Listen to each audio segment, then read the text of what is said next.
सलाम, नमस्ते एंड सत श्री अकाल टू ऑल ऑफ यू। तो कैसे हैं आप सब। आज मैं आ गई हूँ आप सबसे एक छोटे से टॉपिक पे बात करने के लिए, बड़े ही इंटरेस्टिंग टॉपिक पे। हमें लगता है कि अपनी लाइफ की हर एक बागडोर हम खुद अपने हाथों से चला सकते हैं। हमें लगता है कि हम अपनी चीज़ों को अपने हिसाब से मैनेज कर सकते हैं। अगर हमें ऐसा लगता है तो आपको मैं बता दूँ कि आप एकदम गलत सोच रहे हैं। सबसे पहली बात, आप कब जन्म लिए ये आपको पता है? किस टाइम पे आप जन्म लेंगे, किस घर में आप जन्म लेंगे, किस कुल में आप जन्म लेंगे, किस कास्ट में आप जन्म लेंगे, क्या आप ये जानते हैं? नहीं ना। चलो ठीक ठीक है, ये बात तो छोड़ ही देते हैं। रहते हैं, आइए आपकी मृत्यु की बात। क्या आपको जब जन्म का नहीं पता तो शायद मृत्यु का तो पता ही होगा। कब आपकी मृत्यु होगी, किस टाइम पे आपकी मृत्यु होगी, आप किस क्षण पे आपके प्राण निकलेंगे, या फिर आपके जब प्राण निकलेंगे तो आप उससे देख सकते हैं। आपको ऐसा जब मालूम है कि ये सारी चीज़ें हम नहीं जानते, तो न जन्म आपके हाथों में है, न मृत्यु आपके हाथों में है। तो सिंपल सी बात है, आपको सब कुछ अपना यूनिवर्स पे छोड़ देना चाहिए, उस परमात्मा पे छोड़ देना चाहिए, क्योंकि सब कुछ तो वही चला रहे हैं। हम कौन होते हैं किसी चीज़ को सही करने के लिए या फिर गलत करने के लिए? उनके हिसाब से एक पत्ता चलता है। अगर ये वीडियो मुझे इस टाइम बनाना था तो ये उनकी चाहत थी कि मैं इस टाइम पे ये वीडियो बनाऊं, आप लोगों के सामने प्रस्तुत करूं।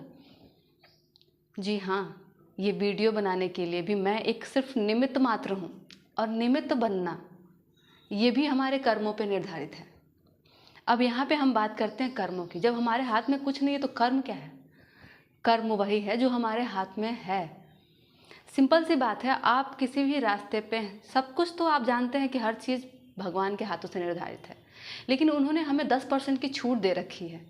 और वो 10% वहाँ पे है, जब हम किसी रास्ते से जाते हैं उस रास्ते पे हमें दो मोड़ मिलते हैं, पहला सही कर्म और दूसरा गलत कर्म।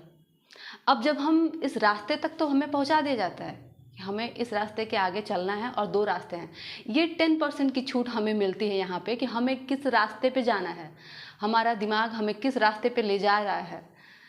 तो यहाँ पे ये आपका खुद का डिसीजन होता है कि आप सच्चाई की तरफ जाएंगे या झूठ की तरफ जाएंगे, और यही चीज़ें हमारे कर्म को निर्धारित करती हैं। अगर हम सच की तरफ चलते हैं, सच्चाई अच्छी चीज़ों की तरफ जाते हैं, तो ये चीज़ें फल बन के हमारे सामने वापस हमारे समक्ष आएंगी। अगर हम गलत कर्म की तरफ जाते हैं तो ये गलत चीज़ें गलती के रूप में, या फिर किसी रोग के रूप में, या फिर किसी प्रॉब्लम के रूप में, या फिर किसी मानसिक स्थिति के रूप में हमें डिस्टर्ब करने के लिए वापस हमारे पास ही आएंगे।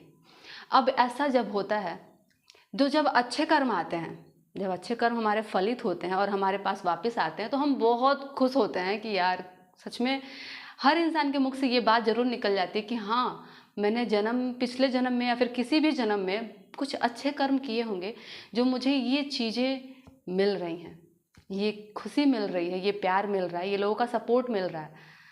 अगर वहीं पे दूसरी तरफ ये गलत कर्म पक के जब वापस आता है हमारे तरफ प्रारब्ध बन के, तो हम झल्ला जाते हैं, गुस्सा जाते हैं, और फिर उस टाइम पे हम भगवान को कोसना शुरू कर देते हैं कि आप हमारी लाइफ में इतने सारे दुख क्यों देते हैं, आप हमारी लाइफ में इतना प्रॉब्लम्स क्यों क्रिएट करते हैं, मैंने आपका क्या बिगाड़ा है कि आपने मुझे ऐसे ट्रीट कर रहे हैं, आप मेरे साथ इतने सारे मतलब वगैरह वगैरह बहुत सारी चीज़ें आपके दिमाग में चलने लगती हैं।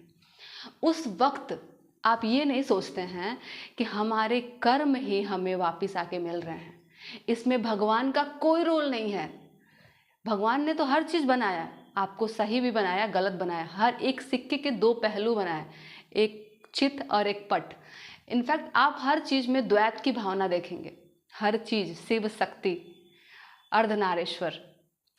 लेकिन आपको ये समझना होगा कि हमें किस रास्ते पे चलना है, किस रास्ते पे चयन करना है, अच्छाई का रास्ता या बुराई का रास्ता, ये भी आपको डिसाइड करना है।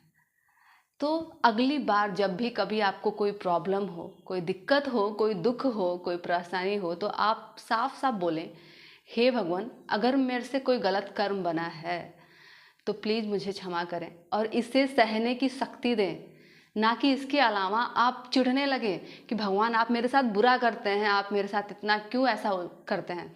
इन सारी चीज़ों से आपको ये समझ तो आ ही जाएगा कि आपके साथ जो भी घटित होता है, चाहे वो सुख हो या दुख हो, वो सारी चीज़ें पहले से निर्धारित है।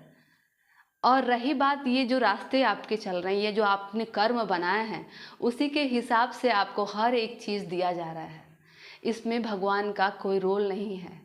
इनफैक्ट अगर आपने पिछले जन्म में कोई दुख आपको आना था, ठीक है, एक सिंपल सी बात ले लीजिए, अगर आपके पिछले जन्म का कोई प्रारब्ध दुख के रूप में प्राप्त कर अब वापस आ रहा है, ठीक, इधर आप क्या कर रहे हैं कि आपका ये प्रेजेंट टाइम आपके हाथों में है और इस टाइम आप अच्छे अच्छे काम कर रहे हैं, लोगों का भला कर रहे हैं, लोगों की सी चीज़ें अच्छी कर रहे हैं, लोगों को दान दे रहे हैं, लोगों से प्यार से बात कर रहे हैं। अगर आप ये कर रहे हैं तो जो ये दुख आपके सामने आएगा, तो जो ये दुख मतलब आपको आना था बहुत भारी रूप में, वो आपको एकदम हल्के में मतलब ख़त्म हो जाएगा। आपको लगेगा ही नहीं कब दुख आया और कब चला गया।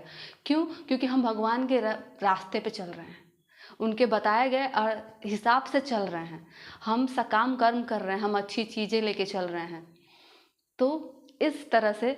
और रही बात भगवान का नाम जप, मैं इस बारे में बात शायद करूं या ना करूं मुझे नहीं पता, लेकिन ये चीज़ें मुझे भी नहीं पता कैसे मेरे मुंह से आती हैं। तो रही बात नाम जप की, आप जितना ज़्यादा नाम जप करेंगे, जितना ज़्यादा नाम जप करेंगे, उतनी ज़्यादा आपके अंदर इतनी शक्ति अर्जित होगी कि आप उन दुख से लड़ने के लिए कैपेबल हो पाएंगे। आप सह सकते हैं उस दुख को, जो दुख आपके सामने प्रारब्ध बन के आया हुआ है। तो ये थी आपके कर्म और भगवान और यहाँ तक कि आपके नाम जप की शक्ति। नाम जप करने से आपको जो चीज़ होता है ना, एक हम अक्सर सोचते हैं कि नाम जप करने से क्या होगा क्या नहीं होगा। तो सिंपल सी बात है, नाम जप करने से आप बड़े से बड़े प्रारब्ध को भी इतने छोटे से में सहन कर जाओ। जैसे जैसे हमें एक कंकड़ लगनी है, इतना बड़ा कंकड़ हमें आके लगना था यहाँ पे आज के टाइम पे, और उसी टाइम पे अगर हम नाम जप और सब कुछ भक्त पूजा पाठ सब कुछ कर रहे हैं, तो उस टाइम पे उस कागज़ के, उस पत्थर के बजाय हमें एक कागज़ का छोटा सा टुकड़ा आके लगेगा और हमें पता भी नहीं चलेगा कि हाँ ये सच में एक प्रारब्ध था जो मुझे बहुत ज़्यादा में भोगना था, वो मैं बहुत कम में भोग के निकल गया। तो ये होती है नाम जप की शक्ति।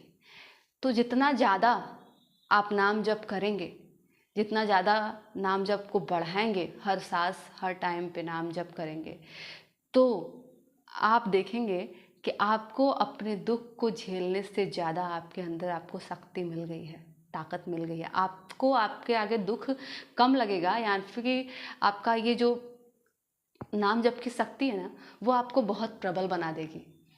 तो नाम जप करते रहिए एंड अपना ध्यान रखिए। राधे राधे, धन्यवाद।